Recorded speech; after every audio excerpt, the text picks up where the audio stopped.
দেশের সাহিত্যিক গবেষকদের থেকে আমাদেরকে নিয়ে, মানে এনসিপি বা জুলাই গণঅভ্যুত্থান, তরুণ নেতৃত্বদের নিয়ে বাইরে থেকে এসে প্রচুর যারা ডকুমেন্টারি করে, এরকম পরিচালকরা প্রচুর এসেছেন, ডকুমেন্টারি করেছেন, অনেক ইন্টারভিউ নিয়েছেন।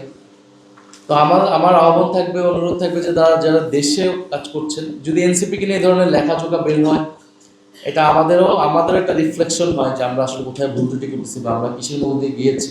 কারণ গত 1 বছরে বা ইন্টারিম গভর্নমেন্টের পুরো 1.5 বছরে, এটা শুধু ইন্টারিম গভর্নমেন্ট বা এনসিপির অভিজ্ঞতা না, এটা কিন্তু পুরো বাংলাদেশের ইতিহাসে একটা গুরুত্বপূর্ণ অধ্যায় হিসেবে থাকবে। কারণ এই সময়টা ঠিক করে দিয়েছে অলরেডি যে আগামী বাংলাদেশ কোন দিকে যাচ্ছে, কিভাবে যাচ্ছে, আর সামনের রাজনীতি বা লড়াইয়ের গতিপথটা কিরকম হতে যাচ্ছে। তো সেই জায়গা থেকে এ ধরনের বই প্রকাশনে আমাদের জায়গা থেকে, আমরা পার্টির জায়গা থেকে চেষ্টা করবো আরো উদ্যোগ নেন, কিন্তু পার্টির জায়গা থেকে সেটা অবশ্যই পার্টিজান একটা রূপ থাকে তার, সেটা পার্টির জায়গা থেকেই করা হয়। কিন্তু নিরপেক্ষ জায়গা থেকে যারা বাইরে থেকে আমাদেরকে দেখছেন, তারা যদি এই ধরনের উদ্যোগগুলো নেয়, বিশেষত এনসিপিকে বা এর আগে জুলাই গণঅভ্যুত্থান নিয়ে আমাদের আরো বেশি বই লেখা উচিত। গান, শিল্প, সাহিত্য, সংস্কৃতি এগুলোর মাধ্যমে কিন্তু জুলাই গণঅভ্যুত্থানের স্মৃতি বেঁচে থাকবে, ইতিহাসটাকে আসবে। পুরো গণঅভ্যুত্থানের কিন্তু কোনো ইতিহাস এখনো আসেনি। এর আগে আমাদের আসিফ মাহমুদ একটা বই লিখেছেন, এছাড়া অনেক বই বের হয়েছে গত বইমেলাতে, গতবারে। কিন্তু গণঅভ্যুত্থান নিয়ে এই সময়টা আরেকটু সময় গেলে হয়তো আমরা বুঝতে পারবো গণঅভ্যুত্থান আসলে কি হয়েছিল এবং কিভাবে পরবর্তী ঘটনা কিভাবে কি গিয়েছে। ফলে গণঅভ্যুত্থান নিয়েও প্রচুর পরিমাণে গবেষণা হওয়া প্রয়োজন, বই লেখালেখি প্রয়োজন, এবং এটা নিরপেক্ষভাবে হওয়া প্রয়োজন, কোনো দলীয় দৃষ্টিকোণ থেকে না। এই কারণে আমরা চাই যে একটা নিরপেক্ষ জায়গা থেকে যারা কাজগুলো করেন তাদেরকে আমরা উৎসাহিত করতে চাই এই বিষয়ে। আপনারা এই বিষয়ে লেখালেখি করুন।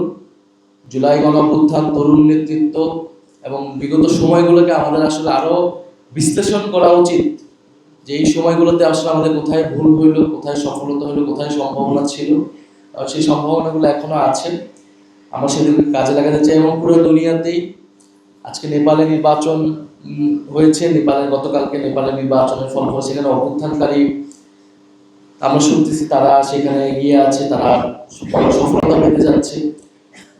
2024-25 পুরা সময়টা কিন্তু জেনজি মুভমেন্ট হয়েছে পুরা দুনিয়াতে বিভিন্ন জায়গায়।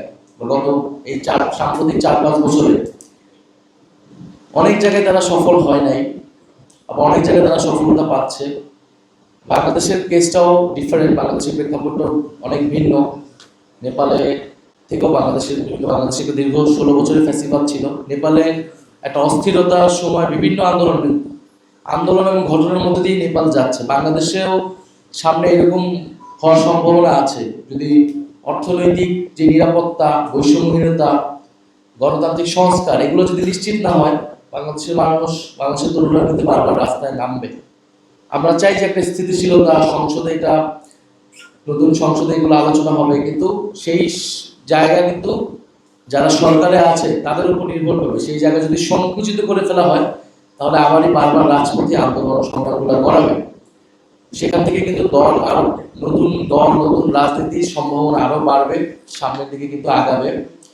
ফলে আমরা বাংলাদেশের বর্তমান রাজনীতি, আন্তর্জাতিক যে গ্লোবাল যে পার্সপেক্টিভ, সেগুলো বিবেচনা রেখেই আমাদের এই প্রকাশনী লিটারেচারগুলো আমাদের জন্য অতি জরুরি।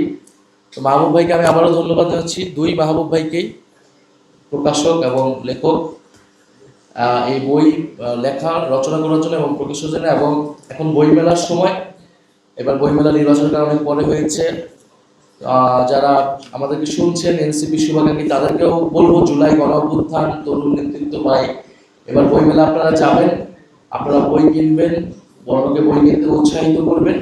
আমাদের প্রকাশনা শিল্প যাতে সমৃদ্ধ হয়, আমাদের লেখক সাহিত্যিকরা যাতে ভালো একটা অবস্থায় যেতে পারে, আমাদের এই বইয়ের শিল্প, প্রকাশনা শিল্প, সেই প্রত্যাশা ব্যক্ত করছি। এবং যারা সাংবাদিক কর্মীরা এসেছেন, আপনাদের সবাইকে ধন্যবাদ জানাচ্ছি। আসসালামু আলাইকুম।